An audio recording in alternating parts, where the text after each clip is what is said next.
ओम नमः शिवाय, हर हर महादेव, जय महाकाल। आप सबको पता है सावन का महीना चल रहा है और सावन के महीने का कल के दिन का सबसे बड़ा दिन है जो है मासिक शिवरात्रि, सावन की शिवरात्रि। और साथ ही साथ संयोग बन रहा है, इसी दिन है प्रदोष भी है। तो ये जो अचूक संयोग है बहुत कम देखने के लिए मिलता है। मेरे देवाधिदेव महादेव जी पर किया गया छोटा सा उपाय भी आपकी सारी मनोकामनाओं की पूर्ति कर देगा। अगर आपकी कोई मनोकामना है काफी समय से पूरी नहीं हो रही है तो छोटा सा उपाय करना, मात्र 2 चमत्कारी चीजों को आपको अपने हथेली में छुपा करके शिवलिंग पर समर्पित कर देना होगा अपनी कामना कह करके, और आपकी सारी मनोकामनाएं पूरी जरूर होगी। पूज्य गुरु जी की कथा से सुन करके और समझ करके पूरे उपाय को बड़े ही विस्तार से बताऊंगा, परंतु उससे पहले आप सबसे एक छोटी सी गुजारिश करूंगा कि जो लोग पहली बार आए हैं चैनल को सब्सक्राइब जरूर करना और वीडियो को लाइक करके महादेव जी का कोई सा भी प्यारा नाम कमेंट बॉक्स में लिखना मत भूलिएगा। कम से कम आज के दिन तो महादेव जी का कोई सा भी प्यारा नाम कमेंट बॉक्स में जरूर लिखिएगा। इस पूरे वीडियो के अंदर हम लोग 3 महा उपाय के बारे में बात करेंगे जो ना सिर्फ आपकी मनोकामनाओं की पूर्ति करेगा, आपके जीवन में आ रही सारी समस्याओं का समाधान करेगा और साथ ही साथ आपकी बीमारियों से भी मुक्त करेगा। कभी कोई बीमारी नहीं होगी, ठीक है। तो पूरे वीडियो को ध्यान से सुनना, समझने की कोशिश करना।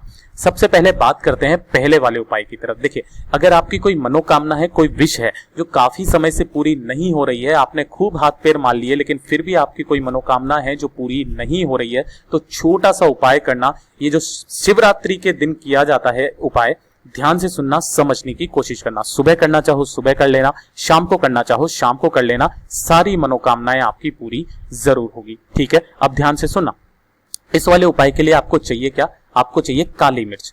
काली मिर्च कितनी चाहिए? मात्र 1 दाना आपको काली मिर्च का चाहिए, 1 दाना, ठीक है ना। ध्यान रखना, 1 दाना काली मिर्च का लेना और आपको लेने होंगे 7 काले तिल।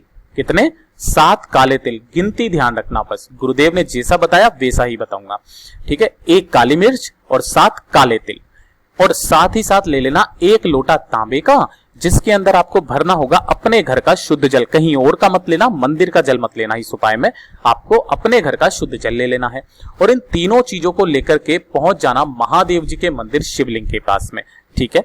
जब आप शिवलिंग के पास में पहुंचे तो उपाय करने का एक नियम है, एक तरीका है, ध्यान से सुनना।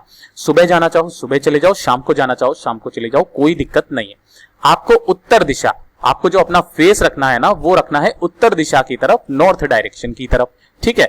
अब जो आपका दाहिना हाथ है, उस दाहिने हाथ को आगे की ओर पसारना है आपको, लेकिन उससे पहले क्या करना होगा, आपको 1 लोटा जो शुद्ध जल लेकर के आए हो, उस 1 लोटे शुद्ध जल को मेरे देवाधिदेव महादेव जी के ऊपर आपको समर्पित करना होगा। ओम नमः शिवाय, श्री शिवाय नमस्तुभ्यम पंचाक्षरी मंत्र या षडाक्षरी मंत्र का स्मरण करते हुए, ठीक है ना। जब ये आप 1 लोटा शुद्ध जल मेरे देवाधिदेव महादेव जी को समर्पित कर देंगे, उसके बाद में आपको अपनी हथेली पर जो आपने दोनों सामान लिए हैं, क्या क्या, एक तो काली मिर्च ली है और बाकी के आपने 7 काले तिल लिए हैं, ठीक है ना। आपको अपनी हथेली पर रखना है।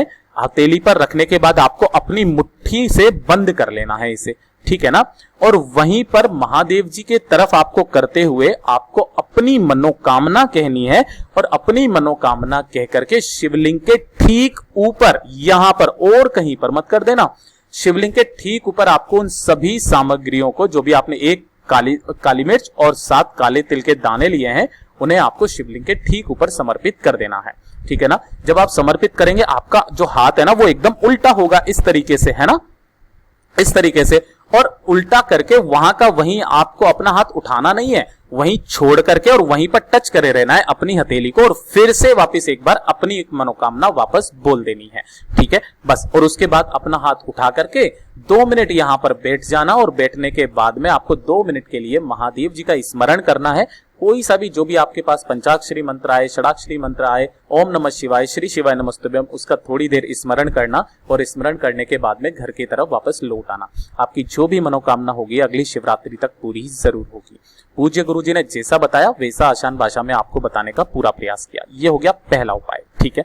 अब बात करते हैं दूसरे वाले उपाय की तरफ। ध्यान से सुनना, समझने की कोशिश करना। देखिए, काफी सारे लोग हैं जो कि जिनका व्यापार नहीं चल रहा है ना, दुकान खोलते हैं, दुकान ठप हो जाती है, ग्राहक आते ही नहीं है। या फिर कोई व्यक्ति है जो कि नौकरी के लिए बहुत ज्यादा परेशान है, उनकी नौकरी लगी नहीं रही है, चाहे वो सरकारी हो, काफी समय से पढ़ाई कर रहे हैं, पेपर दे रहे हैं, लेकिन फिर भी नौकरी नहीं लग रही है, या फिर कोई प्राइवेट नौकरी है, है ना, और नौकरी के लिए जाते हैं, इंटरव्यू क्लियर नहीं होता है, काफी ज्यादा समस्या है, तब आपको ये वाला उपाय करना होगा। आपकी इन सभी चीजों से संबंधित कामना पूरी होगी। नौकरी के लिए और व्यापार के लिए सबसे ज्यादा अचूक उपाय है ये, ठीक है ना, ध्यान से सुनना। और साथ ही साथ अगर आप नौकरी करते हो और आपकी पदोन्नति नहीं हो रही है, तो पदोन्नति के लिए भी ये सबसे अचूक उपाय है, जो सिर्फ और सिर्फ शिवरात्रि और प्रदोष के दिन ही किया जाता है। और कल तो दोनों ही है, तो कल तो जरूर कर लीजिएगा, ठीक है।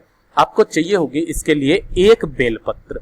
क्या चाहिए? मात्र एक बेलपत्र चाहिए और कुछ चाहिए ही नहीं। ये लो, सबसे सीधा उपाय बता रहा हूं, ठीक है। और प्रदोष काल में इसे लेकर के पहुंच जाना कहां पर? बेलपत्र के पेड़ के नीचे।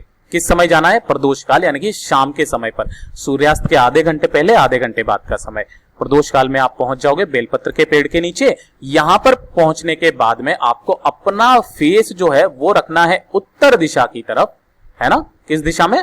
उत्तर दिशा की तरफ। और यहां पर आकर के बैठ जाना है। आपको इस तरीके से बैठना है कि आपका जो आसन हो वो आपका एकदम जैसे मंत्रोच्चारण करते हैं ना, मंत्र उच्चारण, उस तरीके से आपको संविधा में बैठ जाना है, ठीक है ना। ऐसे बैठ गए आप। अब जो आपके दाहिना हाथ है, ये वाला, है ना, दाहिने हाथ को आपको आगे की तरफ बीच में करना है। और वो जो एक बेलपत्री ली है ना, उस एक बेलपत्र को आपको अपने हाथ पर इस तरीके से रखना है कि जो डंडी हो ये वाली, वो डंडी रहेगी आपकी तरफ, और जो बीच वाली पत्ती है वो रहेगी बीच वाली उंगली की तरफ, ठीक है ना। इस तरीके से आपको अपने हाथ पर रखना है और उसी बेल पेड़ के नीचे बैठ करके आपको 108 बार या तो ओम नमः शिवाय या श्री शिवाय नमस्तुभ्यम या पंचाक्षरी मंत्र या षडाक्षरी मंत्र, जो भी आपको आता है, 108 बार आपको इस मंत्र का उच्चारण करना है। और वहीं पर आपको अपनी मनोकामना बोल करके ढोक दे लेना है। अब ढोक देने के बाद में आप इस बेल पत्र को कहां पर लेकर के जाएंगे? सीधे जाओगे आप कहां पर? शिवलिंग के पास में, है ना। शिवलिंग के पास में जैसे ही आप जाओगे, इसी वाली बेलपत्र को आपको महादेव जी की शिवलिंग के ठीक ऊपर अपनी मनोकामना, अपनी नौकरी की, अपने व्यापार की समस्या बोलते हुए यहां पर आपको समर्पित कर देना होगा। जब भी आप समर्पित करेंगे, डंडी रहेगी आपसे विपरीत दिशा में और पत्ती का मुंह रहेगा आपकी तरफ। इस तरीके से समर्पित करके वापस घर की तरफ चले आना। मात्र 3 महीने के अंदर अंदर मेरा बाबा ऐसा योग बनाएगा कि ना तो धन की समस्या आएगी, पदोन्नति भी होगी, नौकरी भी लगेगी। सरकारी नहीं तो प्राइवेट लगेगी, लेकिन नौकरी की समस्या हमेशा के लिए खत्म हो जाएगी। पूज्य गुरुजी का ये वाला उपाय बहुत ही खास और अचूक है, जरूर कीजिएगा। अब बात करते हैं इस वाले वीडियो का सबसे आखिरी उपाय है, जो कि है बीमारी से संबंधित, ठीक है ना। अगर आपके घर में बीमारियां बहुत ज्यादा है, कोई व्यक्ति है जो बार बार बीमार पड़ जाता है, और आजकल तो मौसम ही ऐसा हो रखा है कि कोई ना कोई घर में बीमार पड़ता ही चला जा रहा है, या फिर खाना पीना भी ऐसा हो गया है, ना तो एयर अपने को ढंग से मिलती है, ना कुछ भी मिलती है, कोई ना कोई बीमारियां घर में लगी हुई रहती है। तो जो भी बीमार व्यक्ति है ना, उसके लिए ये सबसे अचूक उपाय है। और ये वाला जो उपाय है, गुरुदेव ने पुष्कर वाली कथा में अभी लेटेस्ट ही बताया है। इस सावन के महीने में इस वाले उपाय को जरूर करना, और कल का दिन बहुत विशेष है, कल का दिन करने से मत चूक जाइएगा, ठीक है। इसके लिए आपको करना क्या होगा? देखिए, इस वाले उपाय के लिए आपको चाहिए होगी 3 बेलपत्र, है ना, जो कहीं से भी खंडित ना हो, ऐसी वाली बेलपत्र। आपको लगता है कि बीमारी आने वाली है या फिर कोई गंभीर बीमारी होने वाली है, उससे पहले ही आप ये उपाय कर लेंगे, आपको कभी जिंदगी में कोई बड़ी बीमारी नहीं होगी, ठीक है ना।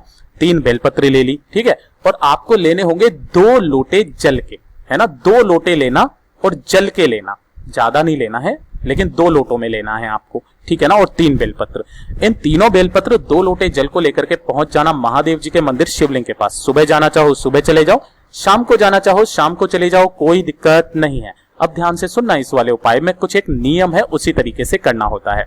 सबसे पहली वाली, यहां पर जैसे ही आप पहुंचोगे उत्तर दिशा की तरफ, नॉर्थ डायरेक्शन की तरफ मुंह करके खड़े हो जाओगे। अब जाते ही जल मत चढ़ा देना। सबसे पहले आपको पहली जो बेलपत्री लेकर के आए हो वो आपको समर्पित करनी होगी जलाधारी पर। किस तरीके से?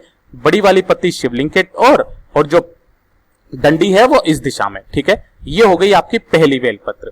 दूसरी बेलपत्र जो आप समर्पित करोगे वो करोगे आप माता रानी का ये जो हस्त कमल है ना, इस हस्त कमल पर, यहां पर जहां से ये जो कटी भाग होता है, दूसरी बेलपत्र आपको यहां पर समर्पित करनी होगी। और ध्यान रखना, यहां पर भी समर्पित करने का एक तरीका, अगर आप इधर की तरफ बैठे हुए हो तो डंडी रहेगी आपकी तरफ और बीच वाली पत्ती रहेगी विपरीत दिशा में। इस तरीके से आपको यहां पर माता रानी के कटी भाग पर आपको समर्पित कर देना होगा दूसरी बेलपत्री। और जो तीसरी बेलपत्री है वो करनी होगी आपको महादेव जी की शिवलिंग पर। अब यहां पर ध्यान से देखना, जो डंडी रहेगी वो रहेगी आपसे विपरीत दिशा में, ठीक है ना, और पत्ती रहेगी आपकी तरफ। अगर आप इधर की तरफ बैठे हुए हो, है ना, तो पत्ती रखना आपकी तरफ, डंडी रहेगी विपरीत दिशा में। किधर भी आप बैठे हो कोई दिक्कत नहीं है, लेकिन इन बेलपत्रियों को चढ़ाने के इस क्रम को याद रखना। माता रानी के हस्तकमल पर जब आप चढ़ाओगे डंडी आपकी तरफ होगी, और जब आप शिवलिंग पर समर्पित करोगे डंडी आपसे विपरीत दिशा में रहेगी। ठीक है, इस तरीके से आपको समर्पित करना है। अब उसके बाद में आपको खड़े होना है, और खड़े होकर के आपको अपने दोनों हाथों में एक एक लोटा पकड़ना है। दोनों हाथों में दोनों लोटों को पकड़ना है, और आपको क्या करना होगा, ध्यान से सुनना। ये जो जलाधारी है ना, इस जलाधारी से आपको सबसे पहले जलाधारी वाली बेलपत्र पर उन दोनों लोटों से एक साथ जल को समर्पित करना होगा कुंदकेश्वर महादेव जी के नाम से। उसके बाद में थोड़ा सा जल इस वाली बेलपत्र पर समर्पित करना होगा दोनों लोटों से एक साथ, और अंत में जाकर के आपको शिवलिंग के ठीक ऊपर वाली बेलपत्र पर समर्पित करना होगा ओम नमः शिवाय, श्री शिवाय नमस्तुभ्यम का स्मरण करते हुए, और पूरा लोटा जल दोनों के दोनों वहीं पर आपको खत्म कर देना है। ठीक है ना, इस तरीके से उपाय कर लेना। उसके बाद में आपको यहाँ 2 मिनट बैठना है, अपना नाम और गोत्र बोल करके आपकी जो भी बीमारी से संबंधित समस्या है मेरे देवादिदेव महादेव जी से आप विनती कीजिए और वापस घर की तरफ चले आइए। बाबा का इतना बड़ा चमत्कार होगा कि आपकी जिंदगी में कभी कोई बड़ी बीमारी प्रवेश आपके शरीर में नहीं करेगी। पूज्य गुरु जी ने जैसा बताया वैसा आसान भाषा में आपको बताने का संपूर्ण प्रयास किया। अगर वीडियो पसंद आया हो तो लाइक जरूर करना, चैनल को सब्सक्राइब जरूर कीजिएगा।